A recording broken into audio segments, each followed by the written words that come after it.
People whom you love are not easy. Transform yourself in such a way.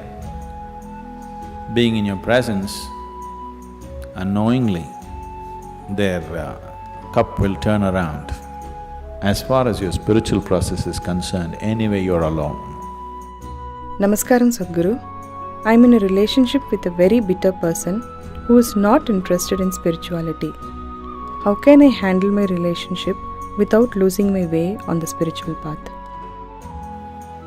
If your concern is your spiritual growth only, then if you have a demon for your partner, that's the best thing. But your partner, your husband, wife is not just about spiritual growth, you also want to have a pleasant life in the family. Then you have to choose someone whom you like, but any human being on the planet, there is something that you don't like about them, isn't it so? So you use that part of it for your spiritual growth, and the rest of it you enjoy. Just as life. So if your intention is to have a good family, then some rapport is needed between two people, otherwise it won't work. Especially if you have produced children, then rapport is must, otherwise you'll foul the new life that's come up. If you create a foul atmosphere, you'll foul up the new life that is coming up. Nobody has any right to do that actually, but people are doing it. But no human being has any right… You can mess yourself up as much as you want, that's up to you. But you can't mess up a fresh life that's just coming up. So, if you're looking for good life, family life, then one has to find rapport. And that rapport means some areas of commonality at least. But if you're looking for spiritual life, it doesn't matter what kind of person he is, you can use everything for your growth, everything for your growth, if that's all your focus is. But generally your focus is both ways, you want to have a little bit of that and a little bit of this, so mixed fare. So it gets a little complex. So, to build a rapport takes effort, takes compromise, takes love, endurance. Takes endurance, you know. Somebody is constantly like this, you want to build rapport with that person, but you don't want to go his way. That takes lots of endurance. Yes or no? People whom you love are not easy. So what can you do? One thing is to transform yourself in such a way, being in your presence, unknowingly, their cup will turn around.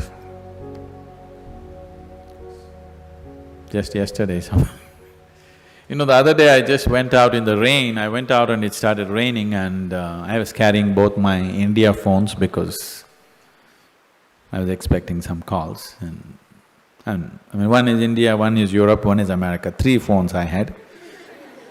One I had in my jacket, other in my trouser pockets, and by the time I got here it got wet and both the phones just burnt up. Then people around me were telling me, Sadhguru, why carry 2 phones? Now we can have 2 SIM cards in one phone. If you hold it like this, you can speak on the India SIM card. If you turn it around, it just shifts into the other SIM card. You don't have to switch anything, just this way it handles one SIM card. If you turn it around, it handles another SIM card. You have to become like this. I was very suspicious of this phone, I didn't get it, but but you must become like this. If you wish to take people who are around you with you, if you want to walk alone, it's very easy. If you want to take people with you, then it takes a considerable amount of effort. When Gautama was asked this question, is it better to walk alone on the path or with a companion? He's not like me, he's dry. He said, it's better to walk alone than to walk with a fool. He's not saying don't walk with anybody, he's not saying don't have companions, but he said it's better to walk alone than walk with a fool. Because they can drain you, they can take such a lot of energy and time, and you don't know, they may be stronger than you and they may take you their way than you taking them your way. There's every possibility, yes? So, I won't say what Gautama said.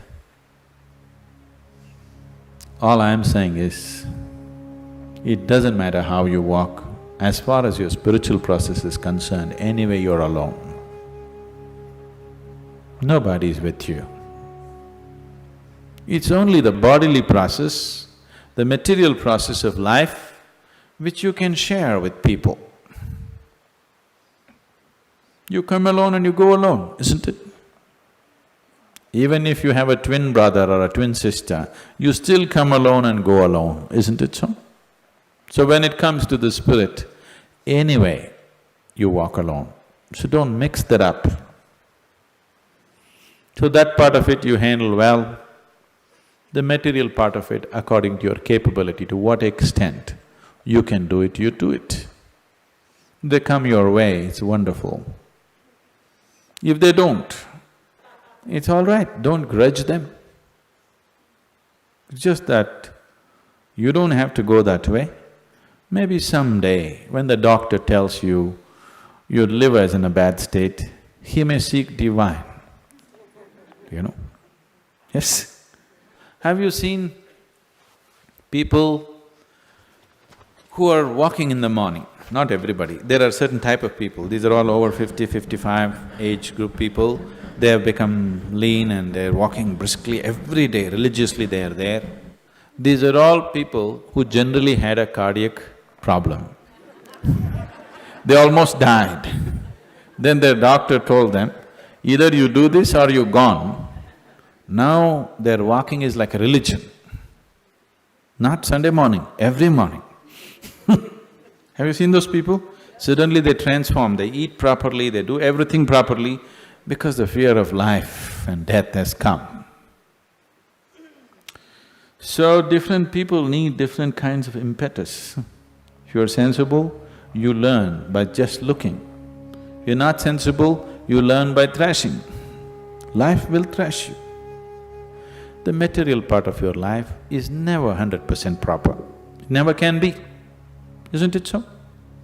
Is there any family which is a perfect family? Is there any relationship which is a perfect relationship?